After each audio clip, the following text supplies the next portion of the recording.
Welcome to फिल्मी जिला हिंदी। दोस्तों, कभी कभी हमारी ज़िंदगी में एक ऐसा पल आता है जब हमें सिर्फ एक फैसला लेना होता है, लेकिन अगर वही फैसला हमारी पूरी ज़िंदगी को एक डरावने सपने में बदल दे तो आज की कहानी कुछ ऐसी ही है। तो दरवाज़ा बंद कर लो, लाइट ऑफ कर दो और चलते हैं उस डरावनी सफ़र की ओर। फिल्म की शुरुआत होती है हमारे मेन कैरेक्टर बियर से। बियर अपनी बचपन की दोस्त निक्की को दिल से चाहता है। वह काफी समय से उसे प्रपोज करना चाहता था, लेकिन हर बार हिम्मत जवाब दे जाती थी। इस बार उसने ठान लिया था कि अब चाहे कुछ भी हो जाए वह अपनी दिल की बात कहकर रहेगा। इसी वजह से वह अपने दोस्त के साथ बैठकर बार बार प्रपोज करने की प्रैक्टिस करता है। कई बार रुकता है, कई बार घबराता भी है, लेकिन आखिरकार उसके दोस्त कहते हैं कि अब तुम पूरी तरह तैयार हो, अब और देर मत करो, सीधे जाकर निक्की से अपनी दिल की बात कह दो। बियर भी पूरे जोश के साथ घर लौटता है, लेकिन उसे बिल्कुल भी अंदाजा नहीं था कि अगले ही कुछ मिनटों में उसकी खुशी हमेशा के लिए खत्म होने वाली है। जैसे ही वह घर पहुंचता है, उसकी नजर अपनी पालतू बिल्ली पर पड़ती है, लेकिन वह जिंदा नहीं थी, उसकी बिल्ली मर चुकी थी। सबसे दर्दनाक बात यह थी कि उसकी मौत का जिम्मेदार कोई और नहीं बल्कि खुद बियर था। उसने अपनी दवा खुली छोड़ दी थी, जिसे खाकर उसकी बिल्ली की जान चली गई। यह हादसा बियर को अंदर तक तोड़ देता है। वह कई दिनों तक किसी से बात नहीं करता, न घर से बाहर निकलता है और न ही किसी से मिलने की कोशिश करता है। लेकिन इसी दौरान उसे एक ऐसी खबर मिलती है जो उसके पैरों तले जमीन खिसका देती है। उसे पता चलता है कि निक्की पढ़ाई के लिए दूसरे देश जाने वाली है और शायद अब वे उसे कभी नहीं मिल पाए। अब बियर समझ चुका था कि अगर उसने इस बार भी अपने दिल की बात नहीं की तो शायद उसे पूरी जिंदगी पछताना पड़ेगा। तभी उसके दोस्त इयन के जरिए उसे निक्की की पार्टी का इनविटेशन मिलता है। बियर बिना एक पल गंवाए तैयार होना शुरू कर देता है। वह अच्छे कपड़े पहनता है, शीशे के सामने खड़े होकर एक बार फिर प्रपोज करने की प्रैक्टिस करता है और आखिरकार पार्टी के लिए निकल जाता है। रास्ते में वह एक ज्वेलरी स्टोर पर रुकता है। उसका इरादा निक्की के लिए एक ऐसा गिफ्ट खरीदने का था जिसे वह हमेशा याद रखे। काफी देर सोचने के बाद वह एक खूबसूरत लॉकेट पसंद कर लेता है। वह काफी नर्वस होता है। गिफ्ट खरीदने के बाद वह सेल्स गर्ल से पूछता है, क्या यहाँ कोई ऐसी चीज मिल सकती है जो मेरी किस्मत बदल दे। सेल्स गर्ल हल्का सा मुस्कुराती है और उसे कुछ लकी चार्म दिखाती है, लेकिन तभी बियर की नजर एक अजीब सी लकड़ी की स्टिक पर पड़ती है। उस पर लिखा था कि इसके जरिए तुम अपनी कोई भी विश पूरी कर सकते हो। बियर उससे पूछता है क्या ये सच में काम करती है, लेकिन ये सवाल सुनते ही सेल्स गर्ल के चेहरे की मुस्कान गायब हो जाती है। वह गंभीर होकर सिर्फ एक बात कहती है, जिसने भी इसका इस्तेमाल किया उसकी जिंदगी कभी पहले जैसी नहीं रही। बियर इन बातों पर यकीन नहीं करता। उसे लगता है कि ये सिर्फ लोगों को डराने की कहानी है, लेकिन उसे क्या पता था कि यही छोटी सी चीज उसकी पूरी दुनिया उलटने वाली है। अब आगे बियर की एक विश कैसे उसकी सबसे बड़ी गलती बनती है, चलिए देखते हैं। सेल्स गर्ल की चेतावनी को नजरअंदाज करते हुए बियर उस रहस्यमय स्टिक को खरीद लेता है और सीधे निक्की के पार्टी में पहुंच जाता है। वहां सभी लोग खूब एंजॉय कर रहे थे, लेकिन इतनी तैयारी के बाद भी बियर में अपनी फीलिंग बताने की हिम्मत नहीं आती। वह निक्की को गिफ्ट तक नहीं दे पाता। जब पार्टी खत्म होने लगती है तो वह अपने दोस्त इयन को इशारा करता है कि बाकी सभी दोस्त को लेकर वह वहाँ से चला जाए, ताकि उसे निक्की के साथ कुछ वक्त अकेले बिताने का मौका मिल सके। इयन उसका इशारा समझ जाता है और थोड़ी ही देर में सभी वहाँ से निकल जाते हैं। अब बियर खुद निक्की को उसकी कार से घर छोड़ने निकलता है। पूरे रास्ते में वह कई बार अपनी बात शुरू करने की कोशिश करता है, लेकिन हर बार उसके शब्द गले में ही अटक जाते हैं। जितनी भी प्रैक्टिस उसने की थी उस वक्त सब बेकार साबित हो जाती है। देखते ही देखते निक्की का घर आ जाता है। जाते समय निक्की उसकी आंखों में देखती है और अचानक पूछ लेती है, क्या तुम मुझसे प्यार करते हो? ये सुनकर बियर पूरी तरह हैरान रह जाता है। लड़की ने खुद उससे वही सवाल पूछ लिया था जिसका जवाब देने का वह महीनों से इंतजार कर रहा था, लेकिन हैरानी की वजह से उसके मुंह से एक शब्द नहीं निकलता। कुछ पल इंतजार करने के बाद निक्की बिना कुछ कहे वहाँ से चली जाती है। तभी बियर को एहसास होता है कि उसने अपनी जिंदगी का सबसे बड़ा मौका गवा दिया। घबराहट में वह तुरंत अपनी जेब से वही रहस्यमय स्टिक निकालता है और उसे तोड़ते हुए सिर्फ एक विश मांगता है। काश निकी मुझे बहुत ज्यादा प्यार करने लगे। जैसे ही वे विश मांगता है, अचानक पूरे माहौल में एक अजीब सी सन्नाटा छा जाता है। सब कुछ सेकंड के लिए बिल्कुल शांत था, जैसे किसी अनदेखी ताकत ने उसे उसकी बात सुन ली हो। बियर को अभी तक यकीन नहीं था कि सच में कुछ हुआ भी है या नहीं। वह कार स्टार्ट करता है और वहाँ से निकलने ही वाला होता है कि तभी उसकी नजर दोबारा निकी पर पड़ती है। निकी अपने घर के गेट पर खड़ी उसी को देख रही होती है। अगले ही पल वह दौड़ते हुए बियर की कार तक आती है और बिना किसी झिझक के पूछती है, क्या मैं आज तुम्हारे साथ तुम्हारे घर चल सकती हूँ? बियर पूरी तरह चौंक जाता है। वह पूछता है, लेकिन क्यों? निकी घबराई हुई आवाज में कहती है कि उसे आज बहुत ज्यादा डर लग रहा है। बियर उसे मना नहीं कर पाता और दोनों उसके घर पहुंच जाते हैं। लेकिन घर पहुंचते ही निकी का अजीब व्यवहार शुरू हो जाता है। वह सीधे बियर के कमरे में जाकर उसी के बेड पर बैठ जाती है। जब बियर उससे पूछता है कि आखिर अचानक ऐसा क्या हो गया है, तो निकी रोते हुए बताती है कि उसके माता पिता बहुत बीमार हैं और उसकी माँ की हालत तो और भी ज्यादा सीरियस है। वह ये दर्द अकेले सहन नहीं कर पा रही थी, इसलिए बियर के पास आ गई है। बियर उसकी बातों पर यकीन कर लेता है। वह उसे संभालने के लिए उसके पास बैठता है और निकी अपना सिर उसके कंधे पर रख देती है। लेकिन तभी एक ही पल में निकी का चेहरा पूरी तरह बदल जाता है। वह घबराकर बियर को देखती है और पूछती है, मैं यहाँ कैसे आई? तुम यहाँ क्या कर रहे हो? यहीं से बियर को पहली बार एहसास होने लगता है कि शायद उसकी मांगी हुई विश सच में पूरी हो चुकी है और अब कुछ बहुत गलत होने वाला है। निकी की बात सुनकर बियर खुद भी पूरी तरह कंफ्यूज हो जाता है। वह उसे समझाते हुए कहता है कि तुम खुद मेरे साथ यहाँ आई थी और तुमने ही कहा था कि आज अकेले नहीं रहना चाहती। निकी अभी कुछ समझने की कोशिश ही कर रही थी कि अचानक उसके चेहरे के एक्सप्रेशन फिर से बदल जाते हैं। कुछ सेकंड पहले जो लड़की घबराई हुई थी, वह अब फिर से मुस्कुराने लगती है। ऐसा लग रहा था जैसे किसी ने एक पल में उसका पूरा व्यवहार बदल दिया हो। वह दोबारा बियर के बेहद करीब आ जाती है, लेकिन बियर अब पहले जैसा खुश नहीं था। उसके दिमाग में बार बार वही रेशमी स्टिक घूम रही थी। उसे समझ आ चुका था कि निकी का ये प्यार असली नहीं है, ये सब उसकी विश का असर है और उसने अनजाने में निकी की आजादी छीन ली है। उस रात बियर की आंखों में बिल्कुल भी नींद नहीं थी। सुबह होते ही वह उस स्टिक के बारे में इंटरनेट पर हर जगह जानकारी ढूंढता है, लेकिन घंटों तलाश करने के बाद उसे रहस्यमय चीज के बारे में एक भी जानकारी नहीं मिलती। अब वह और भी ज्यादा उलझ जाता है। उसे लगता है कि शायद वह बेवजह डर रहा है और शायद निकी सच में उससे प्यार करती हो। लेकिन उसकी ये गलतफहमी ज्यादा देर नहीं टिकती। जब वह किचन में पहुंचता है तो वहां का नजारा देखकर उसके पैरों तले जमीन खिसक जाती है।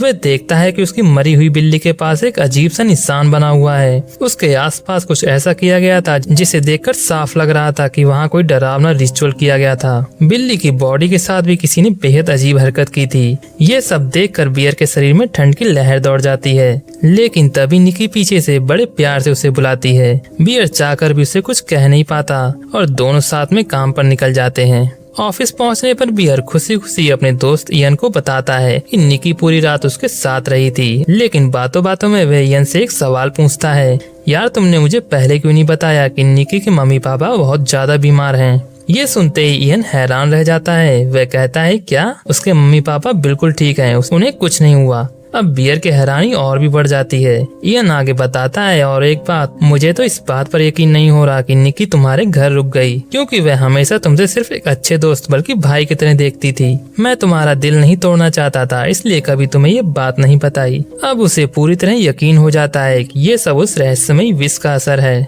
निकी उसे प्यार नहीं करती, वह सिर्फ उस जादू के कंट्रोल में थी। यह एहसास बियर को अंदर ही अंदर तोड़ने लगता है। उसे अपनी ही विष में पछतावा होने लगता है। वह किसी की असली भावनाओं के साथ खिलवाड़ नहीं करना चाहता था, लेकिन अब बहुत देर हो चुकी थी। दिन गुजरने लगते हैं। दोनों हर वक्त साथ रहते हैं, साथ खाना खाते हैं और साथ घूमते हैं। और बाहर से देखने पर ऐसा लगता है जैसे बियर की जिंदगी बिल्कुल परफेक्ट हो गई हो। लेकिन सच तो ये था, जिस प्यार की उसने हमेशा ख्वाहिश की थी, अब वही प्यार धीरे धीरे उसके लिए सबसे बड़ा डर बनता जा रहा था। और बियर को अभी अब अंदाजा नहीं था कि निकी का ये जुनून अब एक ऐसे रूप में बदलने वाला है जिसे बचना लगभग नामुमकिन होगा। एक दिन वह निकी को डिनर पर लेकर जाता है। दोनों आराम से बैठे हुए थे कि तभी बियर उससे एक सीधा सवाल पूछता है, क्या तुम्हारे मम्मी पापा सच में बीमार हैं? ये सवाल सुनते ही निकी का चेहरा पूरी तरह बदल जाता है। वह पहले धीरे से कहती है नहीं, लेकिन इसके बाद वह बार बार सिर्फ यही शब्द दोहराने लगती है, नहीं नहीं नहीं नहीं।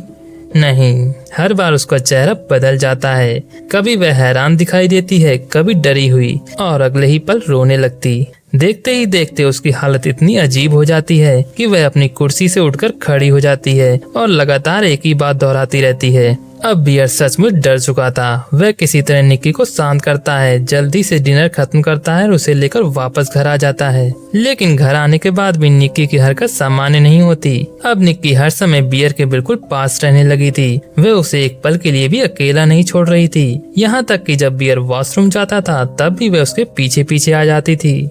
ये सब देखकर बियर समझ चुका था कि मामला अब सिर्फ प्यार का नहीं रहा। उस रात दोनों सो जाते हैं, लेकिन आधी रात को अचानक बियर की आंख खुलती है और सामने का नजारा देखकर उसका खून जम जाता है। कमरे के एक कोने में निक्की खड़ी थी। वह कभी धीरे धीरे हंस रही थी और अगले ही पल रोने लगती थी। ऐसा लग रहा था जैसे किसी अनदेखी ताकत ने उसके शरीर पर कब्जा कर लिया हो। कुछ ही देर बाद वह कमरे में रखा एक फूलदान उठाती है और उसे अपने चेहरे के सामने पकड़कर बेहद अजीब तरीके से चलते हुए बियर की तरफ बढ़ने लगती है। उसकी चाल इतनी डरावनी थी कि बियर डर के मारे बिस्तर से नहीं उठ पाता। अचानक वह बियर के सामने आकर उसे डराने की कोशिश करती है। बियर बुरी तरह घबरा जाता है, लेकिन अगले ही पल निक्की जोर जोर से हंसते हुए बिस्तर पर गिर जाती है। कुछ ही सेकंड के लिए बियर को लगता है कि शायद ये सब मजाक था, लेकिन उसके दिल ने साफ कह दिया था कि ये कोई प्रैंक नहीं है। अगले दिन से हालत और भी ज्यादा खराब होने लगती है। निक्की का प्यार अब जुनून में बदल चुका था। वह घंटों तक बिना पलक झपकाए सिर्फ बियर को देखती रहती थी। उसके चेहरे की मुस्कान भी अब पहले जैसी नहीं रही थी। वह मुस्कान अब इतनी डरावनी लगती थी कि बियर उसकी तरफ देखने से भी डरता था। आखिरकार परेशान होकर वह अपनी दोस्त सहरा से मिलने जाता है। लंच करते हुए वह सहरा को सारी बातें बताता है। वह कहता है, मैं निक्की से प्यार तो करता हूँ, लेकिन अब वो पहले वाली निक्की नहीं रही। वह हर वक्त मेरे आसपास रहती है और सच कहूँ तो अब मुझे उससे डर लगने लगा है। इतना कहकर जैसे ही बियर अपने सैंडविच का एक बाइट लेता है, उसे उसका स्वाद कुछ अजीब लगता है। वह तुरंत सैंडविच खोलकर देखता है और अंदर जो था उसे देखकर उसकी चीख निकल जाती है। अब आखिर सैंडविच के अंदर ऐसा क्या था जिसने बियर को अंदर तक हिला दिया। जैसे ही बियर सैंडविच खोलकर देखता है, उसके होश उड़ जाते हैं। उसके अंदर किसी और चीज का नहीं बल्कि उसकी मरी हुई पालतू बिल्ली का मांस था। ये नजारा देखते ही उसका दिल बैठ जाता है। उसे इतनी जोर उल्टी आती है कि उसके हाथ से पूरा लंच नीचे गिर जाता है। अब बियर को पूरा यकीन हो जाता है, एक नॉर्मल इंसान ऐसा कभी नहीं कर सकता। उसे लगने लगता है कि जरूर किसी बुरी ताकत ने निक्की पर कब्जा कर लिया है और इसी वजह से वह डरावनी हरकतें कर रही है। डर और घबराहट के साथ जब वह घर लौटता है तो वहाँ भी निक्की की हालत पहले से कहीं ज्यादा अजीब होती है। उसके मुंह पर कोई अजीब तरीके का लिक्विड लगा था, जैसे उसने अभी अभी कुछ खाया हो। उसकी आंखों में भी एक अलग ही चमक थी और चेहरे पर ऐसी मुस्कान थी जिसे देखकर बियर की रूह कांप जाती है। वह किसी तरह खुद को संभालते हुए उससे कहता है, तुम जाकर फ्रेश हो जाओ, मैं अभी आता हूँ।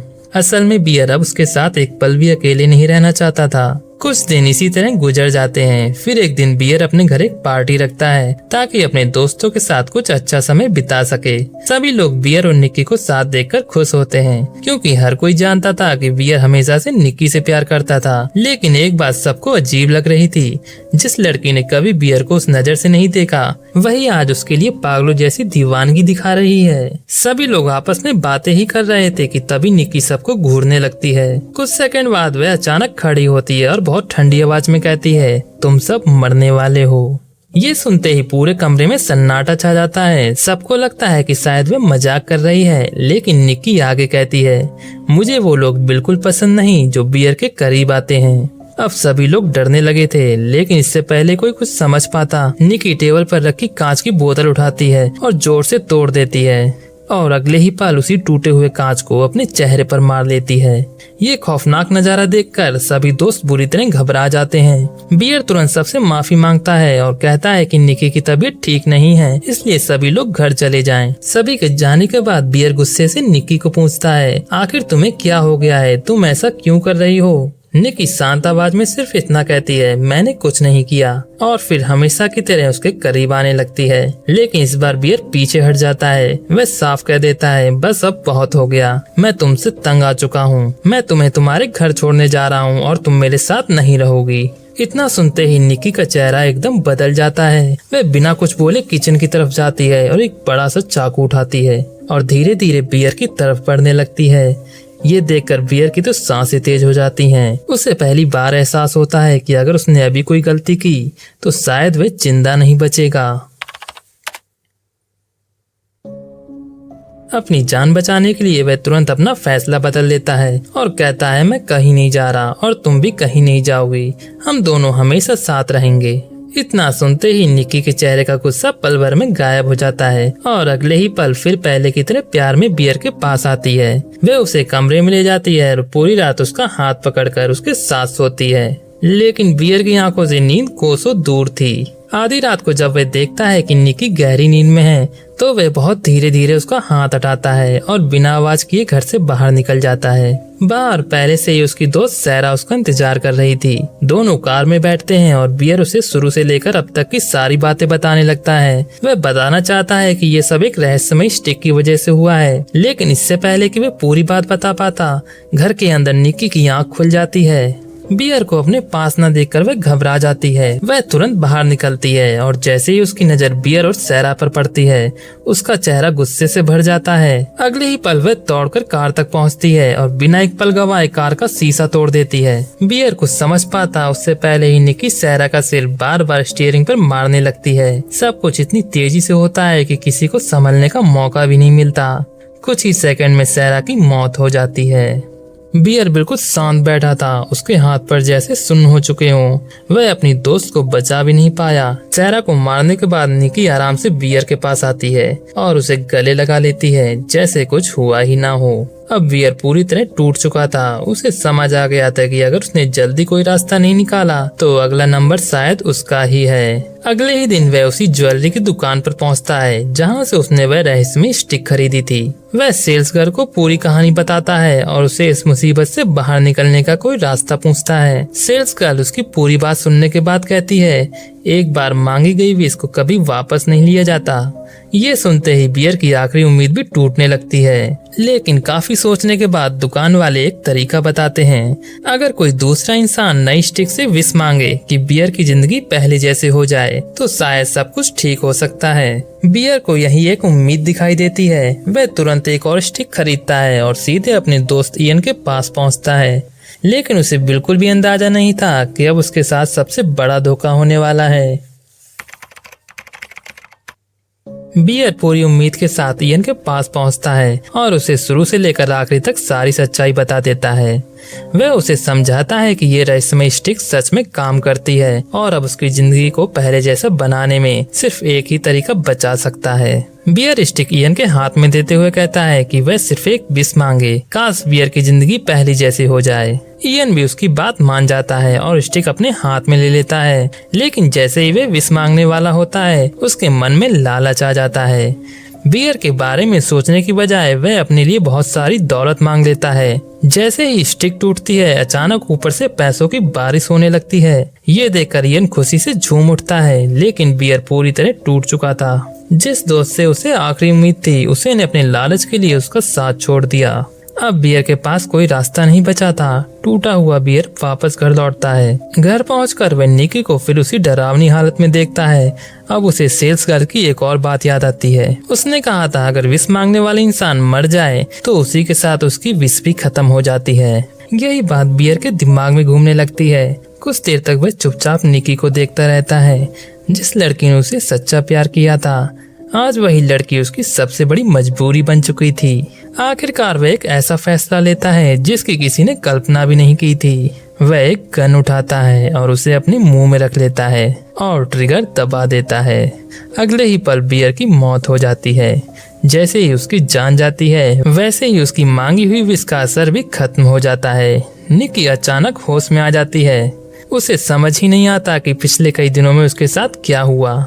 जब उसकी नजर सामने पड़ी बियर की लाश पर पड़ती है तो वह जोर जोर से रोने लगती है। उसे कुछ भी याद नहीं था। वह सिर्फ इतना जानती है कि जिस इंसान ने उसे हमेशा सच्चे दिल से चाहा वह अब इस दुनिया में नहीं रहा। रोते रोते वह अपनी हालत भी देखती है। वह खुद भी पूरी तरह टूट चुकी थी और इसी दर्दनाक सीन के साथ फिल्म यहीं खत्म हो जाती है। फिल्म बताती है कि प्यार अगर किसी की मर्जी के खिलाफ मिले तो वह प्यार नहीं बल्कि कैद बन जाता है। हर शॉर्टकट की एक भारी कीमत होती है। बियर ने सिर्फ एक छोटी सी विश मांगी थी, लेकिन उसी एक फैसले ने उसकी और निक की दोनों की जिंदगी बर्बाद कर दी। फिल्म सिखाती है कि आसान रास्ता हमेशा सही रास्ता नहीं होता। फिल्म आखिर में हमें यही कहना चाहती है कि अगर कोई चीज आपकी किस्मत में है तो वह सही समय पर मिलेगी, लेकिन अगर उसे गलत तरीके से हासिल करने की कोशिश करोगे तो उसकी कीमत बहुत बड़ी हो सकती है। यही वजह है कि फिल्म का एंड दुखद रखा गया है। बियर की मौत सिर्फ एक किरदार की मौत नहीं थी, बल्कि उसकी उस गलती की सजा थी जो उसने प्यार को जबरदस्ती हासिल करने के लिए की थी। अगर आपको ये फिल्म एक्सप्लेन पसंद आई तो वीडियो को लाइक करें, चैनल को सब्सक्राइब करें और बेल आइकन जरूर दबाएं, क्योंकि ऐसे ही बेहतरीन हॉरर और सस्पेंस फिल्मों की पूरी कहानी हम आपके लिए लेकर आते रहेंगे। तो मिलते हैं अगली वीडियो में। जय हिंद।